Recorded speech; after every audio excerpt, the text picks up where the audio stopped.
ଦେଖନ୍ତୁ ଆଜି ଆମର ଇଲିଶ ମାଛର ତରକାରୀ ହେଇଛି। ପୁଅର ଆଗରେ ଦାନ୍ତ ନାହିଁ ତଥାପି ମାଛ ଇଲିଶ ମାଛ ଆଜି ପାଇକି ପୁରା ଖୁସି। ତ ଭଉଣୀ ଘରୁ ଆସିଥିଲା ଇଲିଶ ମାଛ ଆଉ ଆଜି ପହଞ୍ଚିଛି ସକାଳୁ ସକାଳୁ ପୁରା ବରଫ ଦେଇ ବାଲ୍ଟିରେ ପ୍ୟାକିଂ କରି ପଠାଇଛି।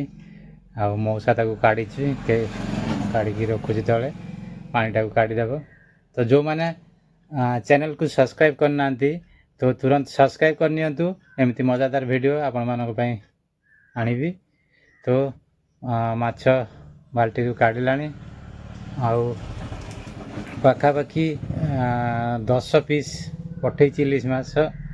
ତ ଗ୍ରାମରେ 600ରୁ 700 କି ବି ଅଧିକା ଅଛି। ତ ପୁରା ତେଲିଆ ମାଛ ଜଣାଯାଉଛି କାହିଁକିନା ପୁରା ବରଫ ଦେଇ ପ୍ୟାକିଂ କରିଛି। ବରଫ ଦେଇ ପ୍ୟାକିଂ ନ କଲେ ତେଲିଆ ମାଛ ପଚିଯିବ ଶୀଘ୍ର। ଆଉ ତାକୁ ସକାଳୁ ସକାଳୁ କାଟି ନିଆହେଉଛି। ତ ତରକାରୀ ପାଇଁ ପ୍ରସ୍ତୁତି ଚାଲିଛି। ଭଲକରି ଆଇଁଷକୁ ଛାଡ଼ିକି ମାଛକୁ କାଟି ନେଉଛି। ତ ଗୋଟିଏ ମାଛରେ ପାଖାପାଖି 8-10 ପିସ୍ ହେଉଛି।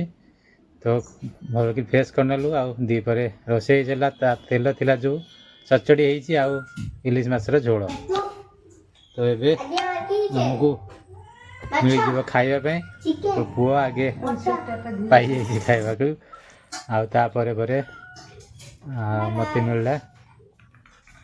ତ ମୋ ପାଇଁ ଲଙ୍କା ପିଆଜ ଆଉ ଯେଉଁ ତେଲ ଦେଇ ଚଚଡ଼ି ହେଇଥିଲା ଚଚଡ଼ି ଆଉ ଝୋଳ। ବାଏ। ଆଜି ବୁଧବାରରେ ଇଲିଶ ମାଛ ତରକାରୀ ଖାଉଛନ୍ତି। Bye bye. ଏବେ ଆମ ଏପଟେ ପାଖାପାଖି 1200 ଟଙ୍କା କିଲୋ ରହିଛି। ତ 500ରୁ ଏଭବ ମାଛ ଗୁଡ଼ା ସବୁ 1200 ଟଙ୍କା। ତ କେତେବେଳେ ଟାଇମ୍ ଅନୁସାରେ ରେଟ୍ ଏପଟ ସେପଟ ହୁଏ। ତ ସାଇକ୍ଲୋନ୍ ପରେ ପରେ ଆମ ଏପଟେ ଇଲିଶ ମାଛ ମିଳିଯାଏ।